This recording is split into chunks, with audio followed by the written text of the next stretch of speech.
जय हिंद साथियों, नमस्कार, सुप्रभात। कैसे हैं आप? मैं हूं आपका दोस्त देवदत्त मिश्रा, आपके अपने चैनल कोचिंग नेशन पर प्रतिदिन की तरह लेकर के आया हूं करंट अफेयर की सीरीज।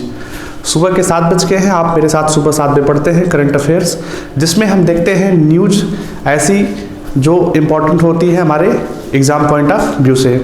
तो चलिए शुरू करते हैं आज के करंट अफेयर की सीरीज की। लेकिन उससे पहले आपके लिए महत्वपूर्ण सूचना है, अगर आपने प्ले स्टोर पर कोचिंग जंक्शन का ऐप डाउनलोड प्ले स्टोर से नहीं किया है तो मोबाइल ऐप डाउनलोड जरूर कर लें, डेडिकेटेड होकर पढ़ाई करिए। दूसरी बात, अगर आपने यूट्यूब के चैनल को सब्सक्राइब नहीं किया है अभी तो तुरंत तत्काल सब्सक्राइब कर लें और बेल आइकन को जरूर दबा दें। बेल आइकन दबाने से ये होगा कि जब भी कोई कार्यक्रम होगा, जब भी कोई टीचर आपको पढ़ाएंगे तो उसका तुरंत नोटिफिकेशन आपको मिल जाएगा और आपकी क्लास छूटेगी नहीं। और तीसरा शुभ समाचार आपके लिए है कि अगर आप इलाहाबाद से हैं तो इलाहाबाद में कोचिंग जंक्शन का ऑफलाइन बैच शुरू होने वाला है, तो तैयार हो जाइए ऑफलाइन में पढ़ाई करने के लिए, पुराने माध्यम से शानदार पढ़ाई करने के लिए इलाहाबाद में जो है, ठीक है ना। शुरू करते हैं आज के करंट अफेयर की सीरीज को इस एक न्यूज़ के साथ। न्यूज़ बड़ा ही महत्वपूर्ण है। प्रधानमंत्री नरेंद्र मोदी दीपम द्वारा आयोजित एक वेबिनार को संबोधित कर रहे थे। आप जानते हैं इस समय पूरे भारत में जो है एक बड़ा महत्वपूर्ण टर्म है निजीकरण, उसको लेकर के बड़ा बवाल मचा हुआ है। वर्तमान सरकार जो है, एनडीए की जो सरकार है, राजग की जो सरकार है, वो चाहती है कि जो अक्षम कंपनियां हैं, अक्षम सरकारी कंपनियां हैं, उनका प्राइवेटाइजेशन कर दिया जाए, उनका निजीकरण कर दिया जाए। नरेंद्र मोदी ने कल के वेबिनार में एक महत्वपूर्ण बात कही। उन्होंने कहा कि सरकार का काम है लोगों का कल्याण करना, ठीक है ना, वेलफेयर पॉलिसीज उपलब्ध कराना। दूसरा काम सरकार का है नीतियां बनाना, पॉलिसीज बनाना, रेगुलेट करना। सरकार का काम बिजनेस चलाना नहीं है, ये महत्वपूर्ण बात है। उन्होंने क्या कहा? उन्होंने कहा कि सरकार का काम नहीं है बिजनेस करना। अब बड़ा ही बेसिक मुद्दा आ जाता है कि सरकार का काम क्या है। बहुत ही बेसिक मुद्दा आ जाता है कि सरकार का आखिर काम क्या है, सरकार क्या करे, क्या कंपनी चलाए या कंपनी न चलाए, सरकारी कंपनियों को चलने दिया जाए या न चलने दिया जाए। तो इसके पीछे जो है 2 प्रकार के विचार हैं, ठीक है ना। इस विचार के मूलभूत बात में जाएंगे तो आपको 2 प्रकार के विचार मिलेंगे। सबसे पहले जो विचार शुरू हुआ वो विचार था जिसको आप बोलते हैं पूंजीवादी अर्थव्यवस्था या पूंजीवादी समाज का, ठीक है ना, कैपिटलिस्ट सोसाइटी का, जिसमें ये रहता है कि उत्पादन के साधनों पर निजी नियंत्रण रहता है। लोगों को जो मन करता है वो व्यवसाय शुरू करते हैं और खरीदारों को जो लगता है, जो आम आदमी को लगता है, वो उनसे परचेज करते हैं। कहने का मतलब ये है कि उत्पादन जो है, उत्पादन, विपणन, ये सब जो है सीधा सीधा बाजार के हवाले होता है, ठीक है ना। उस पर सरकार का कोई नियंत्रण नहीं रहता है। यह पूंजीवादी अर्थव्यवस्था है, ठीक ना, जिसमें जो भी प्रोडक्ट हो रहा है, जो भी प्रोडक्शन हो रहा है, उसमें सरकार से कोई लेना देना नहीं है। दूसरी जो व्यवस्था है उसको बोलते हैं आप समाजवादी कह लीजिए। पूर्णतः अगर समाजवादी बात करेंगे, पूर्णतः जो है कम्युनिज्म की बात करेंगे। एक टर्म और आता है थोड़ा सा, इसका एक्सट्रीम आता है, उसको बोलते हैं कम्युनिस्ट या कम्युनिज्म टर्म आता है, ठीक। तो जो कम्युनिज्म कहता है, जैसे आपके पड़ोसी देश आपका चीन है, वहाँ जो ज़्यादातर कॉन्सेप्ट है, उसका कॉन्सेप्ट है, वहाँ की जो अर्थव्यवस्था है वह कम्युनिज्म पर आधारित है।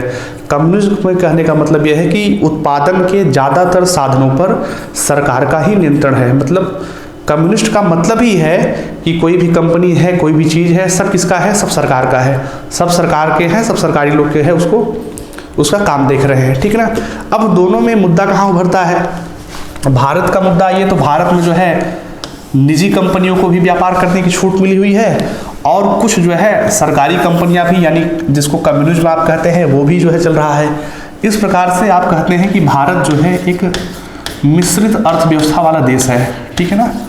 भारत कैसा देश है? मिश्रित अर्थव्यवस्था वाला देश है, जहां सरकारी कंपनियां भी काम करती हैं, यानी सरकार भी काम कर रही है, सरकार भी उत्पादन कर रही है और निजी क्षेत्र भी उत्पादन कर रहा है, ठीक।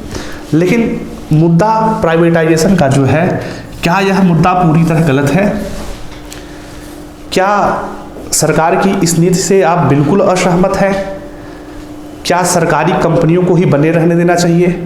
जितनी कंपनियां हैं सबका जो है सरकारीकरण कर देना चाहिए।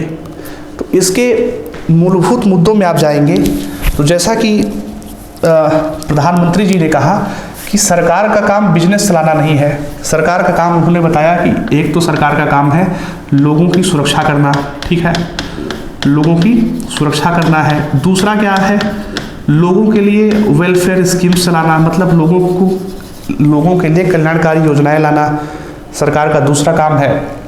तीसरा काम है सरकार का रेगुलेशन। रेगुलेशन का मतलब ये है कि नियमन करना, किसी भी चीज़ का विधियन करना कि कौन सी चीज़ सही है, कौन सी गलत है, कौन सी चीज़ जो है किस विधि के अनुसार काम की जाएगी। ये सरकार का 3 महत्वपूर्ण काम है, ऐसा पूंजीवादी लोग मानते हैं। राज्य की भी स्थितियों में सरकार का 3 कर्तव्य यही माना जाता है, ठीक है ना। अब निजीकरण के पीछे जो है सरकार का और एक्सपर्ट्स का जो है ऐसा ही नहीं केवल सरकार का ही तर्क है, अच्छे विचारकों का तर्क है कि निजीकरण का लाभ क्या है, ठीक है ना। सरकार तर्क देती है कि मान लीजिए एक सरकारी कंपनी है, ठीक है, सरकारी कंपनियों के बारे में कहावत है कि प्रायः ज़्यादातर सरकारी कंपनियां, कुछ अच्छी कंपनियां भी हैं जो अच्छे से परफॉर्म कर रही हैं, लेकिन कुछ ऐसी कंपनियां हैं जो अक्षम हैं। अक्षम कहने का मतलब उनमें लगातार लॉस हो रहा है, लगातार घाटा हो रहा है। अगर सरकारी कंपनी को घाटा हो रहा है तो वो घाटा किसका हो रहा है, आप मुझे सीधे सीधे संदर्भ बताइए। सरकार का पैसा कहाँ से लाती है? सरकार पैसा आपसे लेती है, टैक्स के रूप में लेती है। यानी यह जो घाटा सहा जा रहा है किसी सरकारी कंपनी का, वह घाटा उस घाटे की भरपाई कौन करता है? उस घाटे की भरपाई करता है करदाता, और करदाता का मतलब हो जाता है उस घाटे का भरपाई करता है आम आदमी। आप इनकम टैक्स नहीं देते होंगे, हो सकता है आप इनकम टैक्स देते हो तो आप प्रत्यक्ष आय करदाता हैं। अगर नहीं देते होंगे तो आपने अगर बिस्किट खरीद लिया तो बिस्किट पर आपने जीएसटी दे दिया, तब भी तो आप सरकार को कर दे रहे हैं। यानी अगर किसी सरकारी कंपनी में घाटा हुआ तो सरकार का घाटा हुआ, सरकार का घाटा हुआ तो उस घाटे की भरपाई सरकार कैसे करेगी? जाहिर सी बात है सरकार कहीं न कहीं जीएसटी बढ़ा देगी, कहीं न कहीं इनकम टैक्स बढ़ा देगी, और वह पैसा जो है सीधे सीधे आपके जेब से कहीं न कहीं किसी न किसी तरीके से निकलेगा। तो आप बताइए, आप ऐसी व्यवस्था को चलने देना चाहते हैं जहां का प्रबंधन बिल्कुल खराब हो, मैनेजमेंट खराब हो, केवल जो है वहां नुकसान ही नुकसान होता हो? जाहिर सी बात है इस बात पर आप कहेंगे कि नहीं भैया, ऐसा नहीं होना चाहिए। जहां अक्षम काम हो, बिल्कुल बेढर्रा काम हो, उसको निजी क्षेत्रों के हवाले कर दीजिए। क्या घाटा है आपका? मैं एक्सपर्ट्स की राय बोल रहा हूँ, मैं अपनी निजी राय नहीं दे रहा हूँ, उसको मेरा निजी राय न समझिएगा। मैं उन लोगों की बात बता रहा हूँ जो निजीकरण के समर्थक हैं, ठीक है ना, उनकी मैं राय को बता रहा हूँ। निजीकरण के विरोध की राय तो बहुत ज़्यादा प्रकट है, आप सब जानते हैं कि निजीकरण जो है क्यों नहीं करना चाहिए। मैं इस मुद्दे पर भी आऊँगा कि निजीकरण क्यों नहीं करना चाहिए। अभी तो मैं इस बात पर बोल रहा हूँ कि निजीकरण क्यों करना चाहिए। तो निजीकरण करने का एक फ़ायदा यह है कि जो सरकारी अक्षम कंपनियां हैं जिसमें हमारा आपका पैसा जो है घाटे के रूप में लगातार जो है खर्च हो रहा है, उससे सरकार को क्या हो जाएगी? मुक्ति मिल जाएगी। और दूसरे सरकार का काम बिजनेस चलाना तो है नहीं, सरकार का काम तो जो है लोगों की सुरक्षा करना है, लोगों के लिए कल्याणकारी योजनाएं देना है, विधिनियमन करना है, रेगुलेशन करना है। बिजनेस करना तो सरकार का काम है नहीं कि सरकार चले जो है किराना का दुकान खोल लें और सरकार जो है आलू चीनी बेचे। ऐसा काम तो सरकार का है नहीं, होना भी नहीं चाहिए ऐसा काम सरकार का। अब निजीकरण के जो समर्थक हैं, निजीकरण के जो विरोधी हैं, उनका मानना ये है, जो सोशलिस्ट हैं उनका मानना ये है कि जैसे एक सरकारी कंपनी है रेलवे, ठीक है ना, रेलवे क्या है? सरकारी विभाग है। ज़्यादातर इसका जो काम है लगभग 95% जो है सरकारी काम है। अब इसका भी थोड़ा थोड़ा करके जो है इसमें निजी क्षेत्रों को इसमें घुसपेटा जा रहा है। जैसे आप देख रहे होंगे तेजस ट्रेनों का संचालन हुआ, निजी क्षेत्रों को दे दिया गया है कि अच्छे से परफॉर्म करें। अब लोगों का मानना यह है कि रेलवे क्या करती है, रेलवे जो है सस्ते से सस्ते जो है किराए पर लोगों को जो है परिवहन का विकल्प उपलब्ध कराता है। यानी अगर एक दिन रेलवे चलना बंद हो जाए तो बहुत दिक्कत महसूस होती है। जैसे इस समय कोरोना काल के बाद रेलवे की ट्रेनों की संचालन में जो है कमी आई है, तो लोगों को बड़ी दिक्कतों का सामना करना पड़ता है। तो कहने का मतलब ये हुआ कि सरकारी कंपनियों से लोगों का फायदा भी है। या कभी कुछ ऐसा हुआ कि कोई प्राइवेट कंपनी है, ठीक है, कोई प्राइवेट कंपनी है, वो मान लीजिए क्या बना रही है, वो नमक बना रही है, और ऐसा कंपटीशन हो गया कि नमक बनाने वाली केवल एक ही कंपनी मार्केट में रह गई। उसने एक दिन घोषणा की कि नमक जो है 1000 रुपये किलो बिकेगा। अब बताइए, यह जनता से जुड़ा सीधा मसला है। अब इस पर क्या किया जाएगा? तो सरकार का क्या करती है, सरकार तो इस कंपनी को चलाएगी नहीं। सरकार क्या करेगी, इस पर जो है बैन लगा देगी कि भैया आपको अगर बिजनेस व्यवसाय करना है तो आप क्या करिए, इसको इतने में ही बेचिए, इस मुद्दे पर ना जाइए, इतने में ही बेचिए। सरकार इस पर जो है रोक लगा सकती है, ठीक है ना।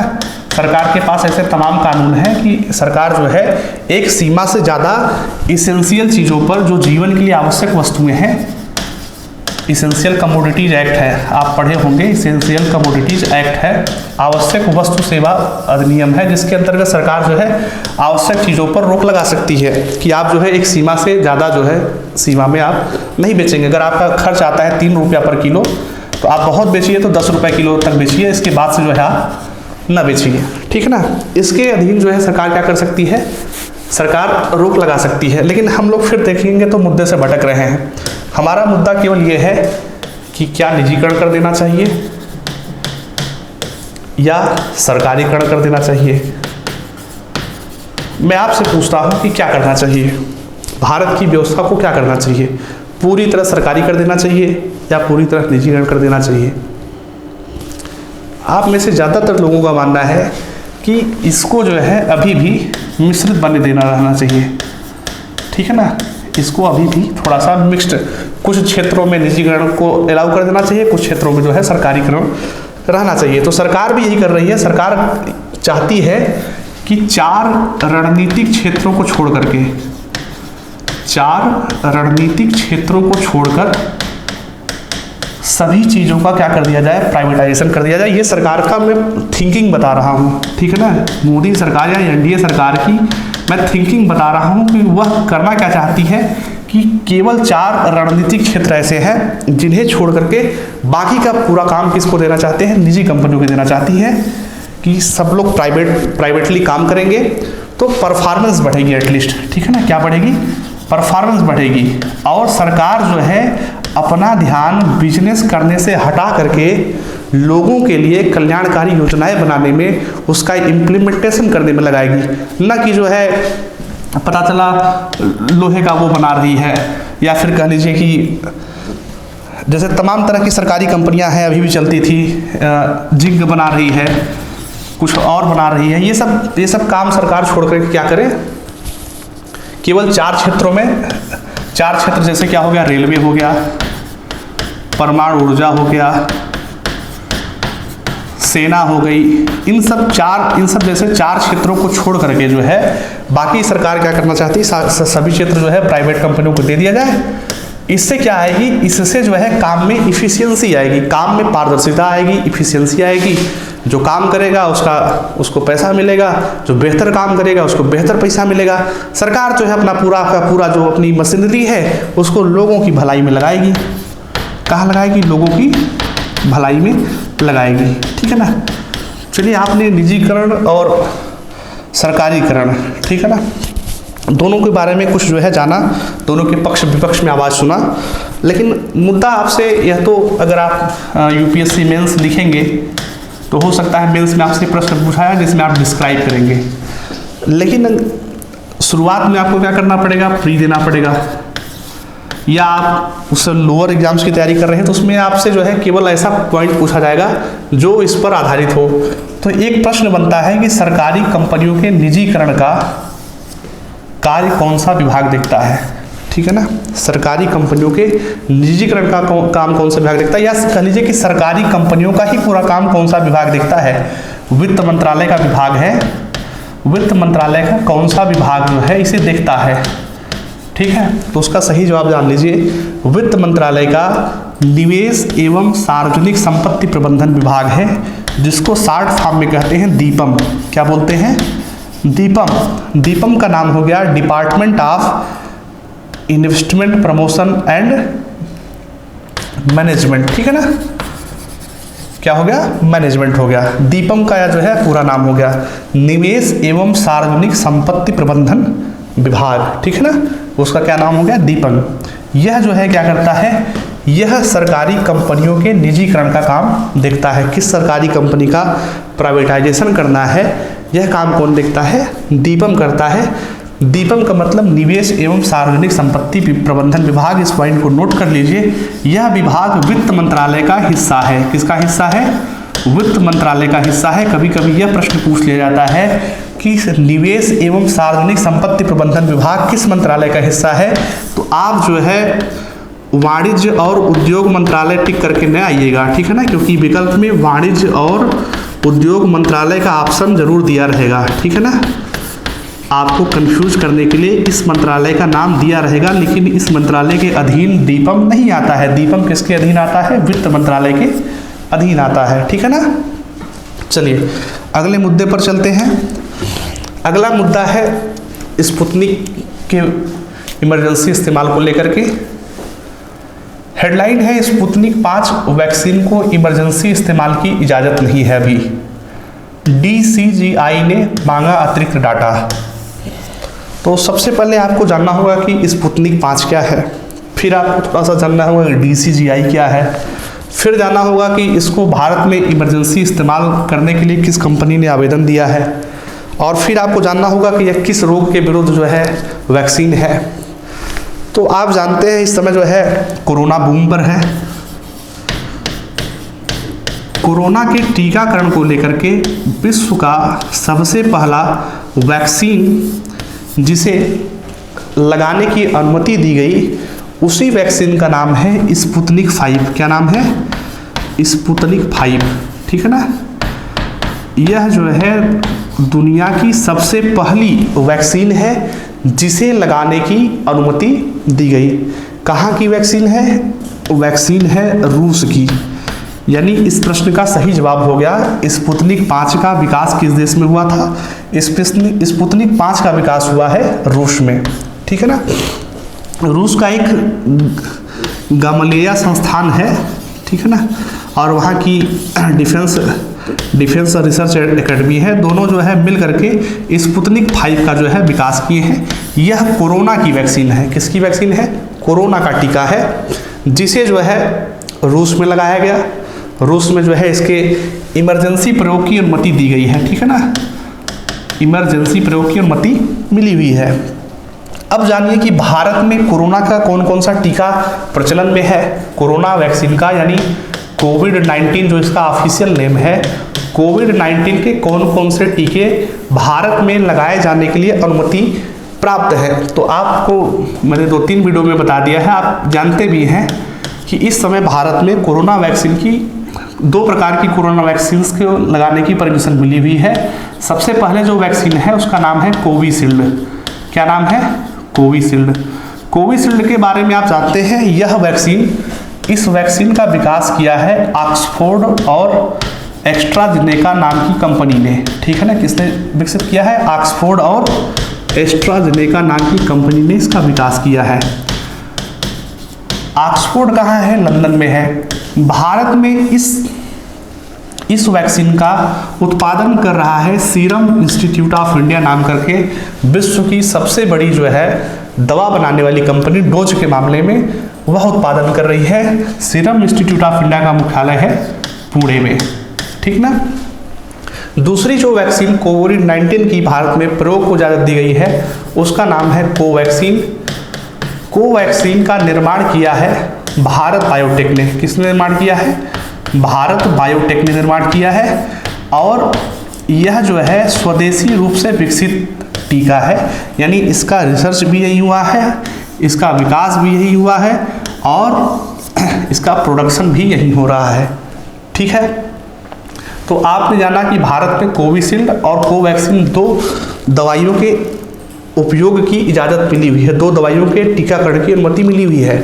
लेकिन भारत में आबादी है बहुत सारा, लगभग अनुमान के हिसाब से 135 करोड़ की आबादी है, और अभी तक जो है लगभग 1 महीने का समय मुझे लगता है हो गया है, 1 करोड़ लोगों को टीका लग पाया है। इसी तरीके से रफ्तार चलता रहा तो कितना महीने लगेगा, 135 महीना लगेगा, तब जाकर के क्या हो पाएगा,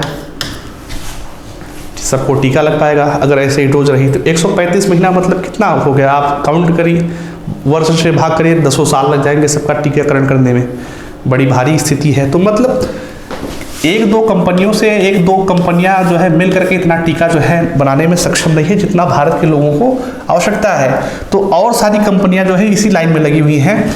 तो ठीक स्पुतनिक 5 जो रूस में टीका चल रहा है, स्पुतनिक 5 से लेकर के, उसी को बनाने का जो है भारत में उसी को बनाने का काम कर रही है डॉक्टर रेड्डीज लैब। कौन कर रही है, डॉक्टर रेड्डीज लैब कर रही है, ठीक है ना।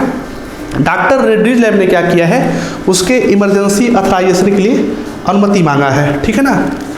उसने कहा है कि चूंकि जो है रूस में स्पुतनिक 5 के प्रयोग को अनुमति मिली हुई है, इसलिए उसके डाटा के आधार पर भारत में भी स्पुतनिक 5 को क्या मिलनी चाहिए, इजाज़त मिलनी चाहिए, ठीक है ना। ये मुद्दा चला हुआ है डॉक्टर रेड्डीज लेबोरेटरी का।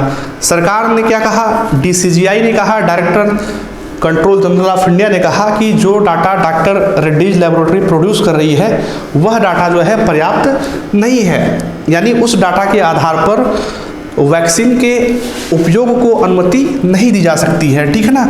यह जो है DCGI का कथन है। DCGI का मतलब होता है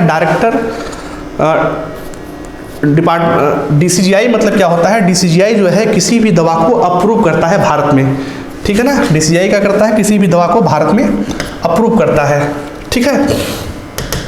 तो आप आइए मुद्दे पर देखिए, मुद्दा क्या था।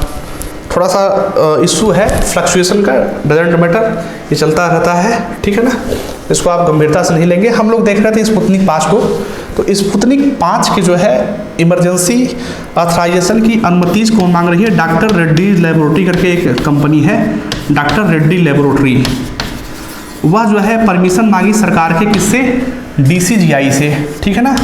DCGI क्या करता है, दवाओं के कोई भी नई दवा लॉन्च होती है तो उसको डिसाइड करता है कि अप्रूवल देना है या नहीं देना है, ठीक है ना।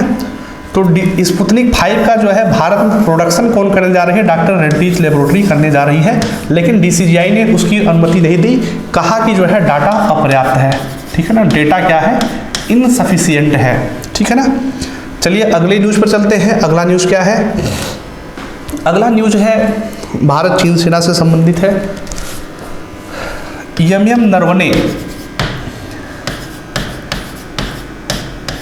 नरवणे कौन है, भारत के थल सेनाध्यक्ष हैं, ठीक है ना। भारत के थल सेनाध्यक्ष कौन है, भारत के थल सेनाध्यक्ष हैं श्री मनोज मुकुंद नरवणे जी। उनका बयान आया है कि भारत पर काम नहीं करेगी चीन की धीरे धीरे आगे बढ़ने की रणनीति। चीन क्या कर रहा है, चीन की एक पॉलिसी रही है अपने पड़ोसी देशों पर धीरे धीरे कब्जा करने की। वो क्या करता है, सीमा पर जो है तनातनी कर लेता है, डटा रहता है। उसके बाद क्या करेगा, उसके बाद थोड़ा सा कहेगा एक कदम पीछे हट जाए, फिर अचानक क्या करेगा, फिर जो है थोड़ा सा आधा किलोमीटर और घुस आया। तो इस तरीके से धीरे धीरे कब्जा करने की आदत रही है चीन की। ऐसा जो है भारत के थल सेनाध्यक्ष मनोज मुकुंद नरवणे ने ऑब्जर्व किया और उन्होंने कहा जो है कि भारत पर यह रणनीति काम नहीं करेगी। भारत मजबूत देश है, भारत ने लद्दाख में चीन का जो है डट करके सामना किया है, चाहे पैंगोंग झील का इलाका हो, चाहे देपसांग प्लेन का इलाका हो। भारत ने जो है चीन को कड़ी टक्कर दी और शायद इसी वजह से जो है चीन अब भारत के साथ डिसएंगेजमेंट प्रोसेस पर आगे बढ़ रहा है और सीमा पर अपनी सेना कम करने पर सहमत हो गया है, ठीक है ना। तो एक संदर्भ बनता है बहुत छोटा सा, भारत के वर्तमान थल सेनाध्यक्ष कौन है, यह प्रश्न पूछा गया है। भारत के वर्तमान थल सेनाध्यक्ष है मनोज मुकुंद नरवणे या यमयम नरवणे। बिपिन रावत भारत के क्या है, चीफ ऑफ डिफेंस स्टाफ है, ठीक है ना, चीफ ऑफ डिफेंस स्टाफ है। राकेश सिंह भदौरिया है चीफ ऑफ एयर स्टाफ, यानी कह लीजिए कि इनको वायुसेनाध्यक्ष हैं। और करमबीर सिंह है जल सेनाध्यक्ष, नौसेनाध्यक्ष कह लीजिए, ठीक है ना, नौसेनाध्यक्ष है करमबीर सिंह। चलिए अगली न्यूज़ देखते हैं। अगला न्यूज़ क्या है, अगला न्यूज़ है पुदुचेरी से। पुदुचेरी में आपने देखा था कि वी नारायण स्वामी की जो सरकार थी वो गिर गई है क्योंकि कुछ विधायकों ने उनसे समर्थन वापस ले लिया है। आप जानते हैं कि लोकसभा किसी भी अगर राष्ट्र है, भारत है, तो भारत में कोई भी व्यक्ति तभी प्रधानमंत्री बना रह सकता है जब तक उसका उस पर क्या हो, उसको लोकसभा का समर्थन हासिल हो। राज्य के संदर्भ में यह स्थिति बन रहती है कि राज्य के संदर्भ में जब उसको विधानसभा का समर्थन हो, लेकिन उनको कुछ विधायकों का समर्थन वापस उनसे ले लिया गया। कुछ विधायकों ने वी नारायण स्वामी से समर्थन वापस ले लिया, तो उनकी सरकार गिर गई और वहाँ जो है अब राष्ट्रपति शासन लगा दिया गया है। राष्ट्रपति शासन का वर्णन संविधान की किस अनुच्छेद में है? बार बार यह प्रश्न पूछा जाता है। इस प्रश्न को आप इस अनुच्छेद को नोट कर लीजिए। देखिए यहाँ आप अगर देखेंगे थोड़ा सा भी आप संविधान पढ़े होंगे तो आपको पता होगा संविधान का जो अनुच्छेद 19 है, यह जो है अभिव्यक्ति की आज़ादी को लेकर के है, ठीक है ना। किसको लेकर के है? फ्रीडम ऑफ एक्सप्रेशन को लेकर के है। और यह जो है किसी भी नागरिक का भारत में एक मौलिक अधिकार है। 356 जो है यही इस प्रश्न का सही जवाब है। 356 के तहत राष्ट्रपति क्या लगाता है? राष्ट्रपति शासन लगाता है। राष्ट्रपति शासन कहने का मतलब ये हुआ कि जब राष्ट्रपति यह पाता है कि किसी राज्य की शासन व्यवस्था चलाने में जो है राज्य अक्षम हो गया है, या वहाँ ऐसी स्थिति बन गई है कि किसी भी दल को बहुमत नहीं प्राप्त हो रहा है, तो उस अवस्था में जो है राज्य का शासन सीधे राष्ट्रपति अपने हाथों में ले लेता है। उस व्यवस्था को क्या कहा जाता है? उस व्यवस्था को प्रेसिडेंट रूल यानी राष्ट्रपति शासन कहा जाता है। 21 दिया है, 21 है अनुच्छेद 21 जो है वह है जीवन जीने का अधिकार, राइट टू लाइफ। बहुत ही महत्वपूर्ण मौलिक अधिकार है यह। आप कह लीजिए भारतीय संविधान के अधिकार में, भारतीय संविधान में सबसे महत्वपूर्ण अधिकार, सबसे महत्वपूर्ण अनुच्छेद चुनने को आपसे कहा जाए तो आप चुनेंगे सबसे महत्वपूर्ण अनुच्छेद है अनुच्छेद 21, जिसमें जो है जीवन जीने का अधिकार मिला हुआ है। आप स्वतंत्रता पूर्वक जीवन जी सकते हैं। मतलब पूरा एक सुप्रीम कोर्ट ने बताया है कि जीवन जीने का अधिकार कहने का मतलब ये है कि मानवीय गरिमा पूर्ण ढंग से जीवन जीने का आपको पूरा अधिकार मिला हुआ है। आपको आज़ादी मिली हुई है कि आपको स्वच्छ हवा मिलेगी, स्वच्छ पर्यावरण मिलेगा, स्वच्छ पीने का पानी मिलेगा।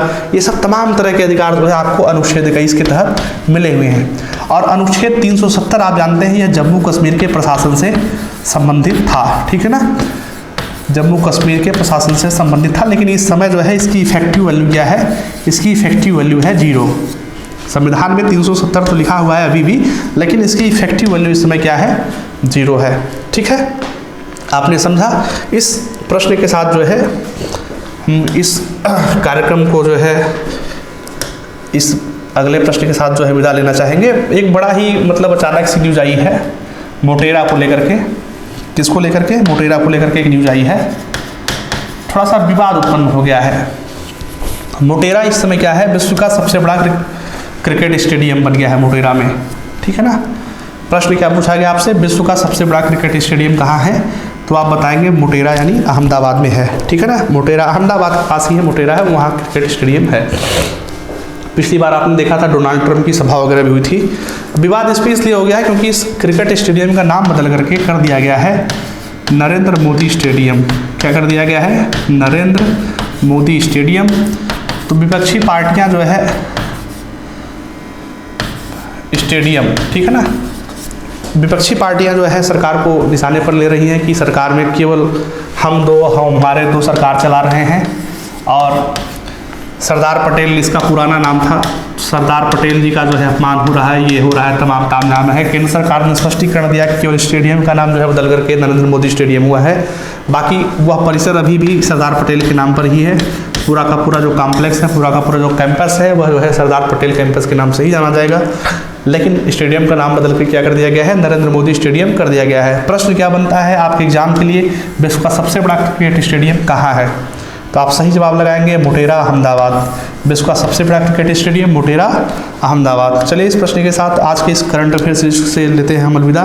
फिर से एक अनुरोध, अगर आपने चैनल सब्सक्राइब नहीं किया है तो चैनल जरूर सब्सक्राइब कर लें।